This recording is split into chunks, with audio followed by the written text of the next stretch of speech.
Hey everyone, and welcome to the channel. My name's Steven and I'm your host, and welcome to Money Talks.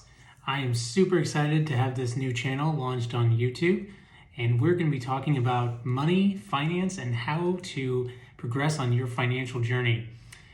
Now, you're probably stumbled across this channel, maybe surfing other channels, watching videos, and found this guy that has one video on his channel, and you made it this far. So why don't I tell you what this channel is going to be all about, and hopefully you'll stick around, hit that like button, and subscribe for more awesome videos to come. So the reason I made this channel was because I've been talking to friends, family for the last couple of years, and it has dawned on me that a lot of people, through no fault of their own, really don't know a lot about how to manage their finances. And there are just a ton of videos out there on YouTube and TikTok and Twitter and wherever you get your social media, giving you ideas and tricks and tips, some of them good, some of them bad, on how to manage your finances. Now, I've used some of these videos, taken lessons from them, and some of them are really good. Like, you should invest in the stock market. You should save for a house. Maybe you shouldn't buy a house when you're young. Maybe you should save up a little bit. But some of them are really, really bad. Like, hey, buy my course on how to make money overnight.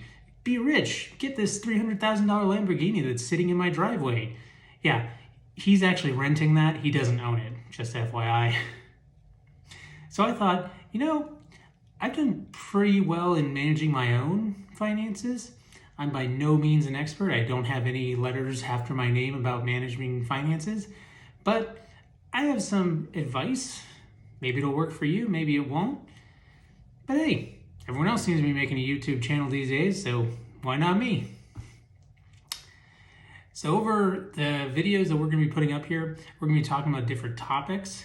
Hopefully these resonate with you and you learn a couple of things. I'll be talking about my own experiences in building my own financial stability and the journey that I'm on. Definitely not done yet. And hopefully you pick up some tips and tricks and turn it into success in your own life. So for this first episode, we're going to be talking about what really money is, what it's not, and how to understand money so that you can use it better to progress in your life moving forward. Now, what money is? Money is the root of all evil, is what we're told over and over and over again, right? We're supposed to hate the rich and feel bad for the poor. And if you feel that way, that's fine. You can be envious of someone who has a lot of money, and some of them are deserving of your hatred. They're just jerks. And there's some poor people who are just saints.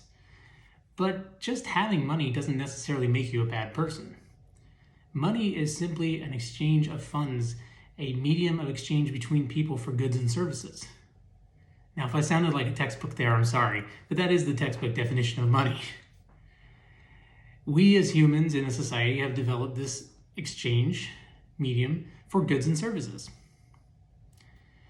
It's simple economics. It's a lot easier to exchange a piece of paper for goods or services than to try to do a barter system where you trade me a cow and I trade you 3 goats. Well, I don't have a cow to trade you, and I don't really need 3 goats in my apartment. Instead, I can go to the store and buy milk from that cow for $2.25. That's much more economical than trying to find a buyer and a seller who have the exact same needs at the exact same time. Now, the question that you have to ask yourself is, what do you want to do with money, and why do you earn money? And this is a question that a lot of people think they know the answer to. They think they have a quick answer. Well, I want to have more money so I can get more stuff, or that I can get that cool car, I can get the big house, or I can buy the cool clothes. But I want you to think about money in a different way. I want you to think about money as stability, as a safety net. Think about this. In 10 years, in 20 years, 30 years, is anyone you know really going to care about the brand of jeans that you wore last Tuesday? Is anyone going to remember the third car you owned? Is anyone really going to remember how you painted your second house? Not really. So, is it better to spend the money now on things that don't really matter, or save it so that you have time to enjoy those things later in life? Now, we all want to be the popular person. We all want to be that movie star, that person on Broadway, that person on Hollywood Boulevard, getting the flashy cars, getting the jewelry and all that. But I want you to reimagine your life as stability rather than excess. So we're going to talk about what money gives you rather than what money can get you. So first things first, earning money and building wealth. Now, most of you might have a 9-to-5 job. You earn a salary, maybe a paycheck, maybe you're hourly. Cool. You're probably working for someone, whether it's your boss, their boss's boss, the person who signs your checks at the end of the day, who makes more money than you. Totally fine. With money, you can build wealth. Now, you're probably thinking, okay, but I only make $9 an hour. How the heck am I going to make wealth at $9 an hour? Well, I'm sorry to break it to you, but you're probably not. But once you understand money and how to build wealth, that's when you're going to achieve that financial success in the future.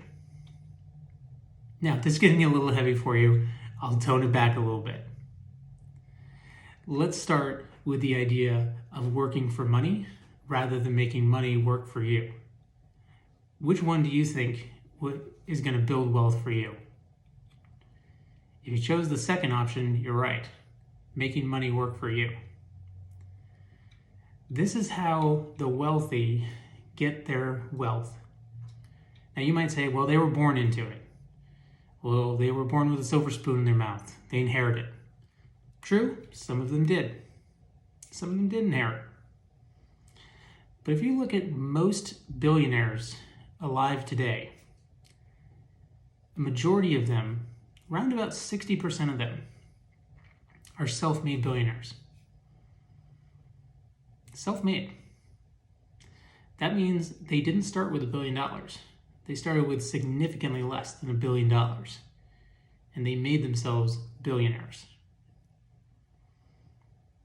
Now, how they did that was they understood how money works.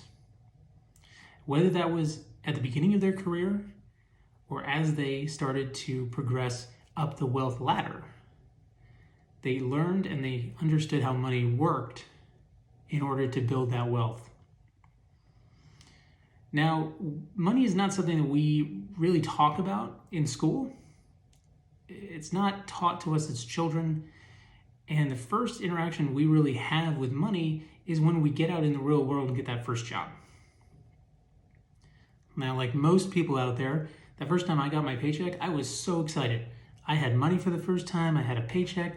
I went out and I spent it. I think we went to dinner and I bought way too much food and booze and I just partied. And then rent came due and I did not have the rent money that month. It's a stark realization when you have to understand that money actually pays for things other than fun and going out with your friends. Now, when you work for money, you're really not building any kind of wealth because you're just chasing that next paycheck. You're really just digging a hole, filling it with water, and digging it out again. What you want to do is change your perception of money. Think of it as a tool to dig yourself out and build steps towards that wealth that you want to build. So we're going to talk about some concepts later in future episodes about that. And next time, we're going to talk about saving and how to slowly pull yourself out of that debt cycle that most of us find ourselves in with credit card debt, mortgage debt, even rent. I hope you like this content. If you like it, please hit that like button and subscribe, and I'll see you guys on the next episode.